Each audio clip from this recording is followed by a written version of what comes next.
صرف سلام کرنے وہاں پہ جب گھر میں داخل ہو سلام کر. حضور نے فرمایا اگر گھر میں کوئی نہ ہو تو بھی سلام کرو، تمہارا یہ سلام فرشتے مجھے پہنچاتے ہیں اگر گھر میں کوئی نہ ہو. حاجی صاحب نے اسے کہا کہ صرف گھر میں جب داخل ہو سلام کرو اور پھر کوئی سا بھی درود شریف پڑھ لو صلی اللہ علیہ وسلم، یہ بھی درود ہے، چھوٹا درود.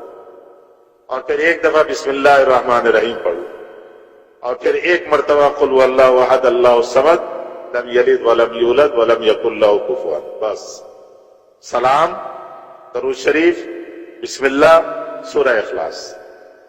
تو مشکل چیز تو نہیں ہے، پیسے لگیں گے، اس پہ خرچہ ہوگا. جب گھر میں داخل ہو فرمایا بس یہ عمل کر کے اندر داخل ہو.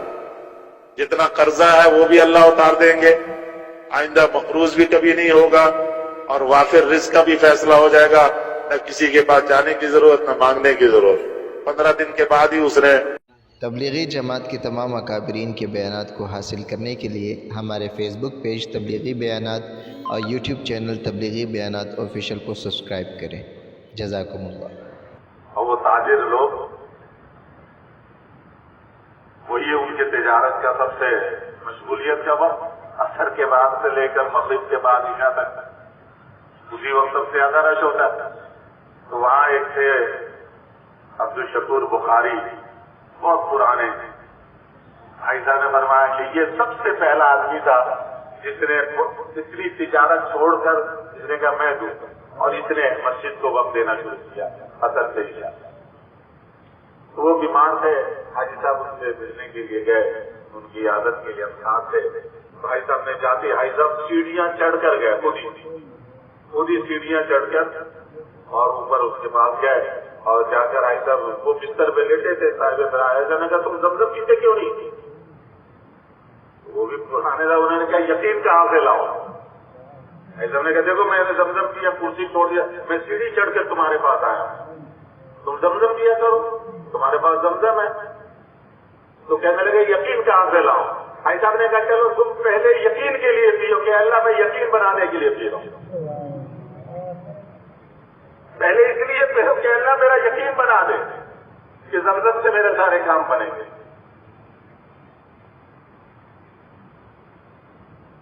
ماء زمزم لما شرب له.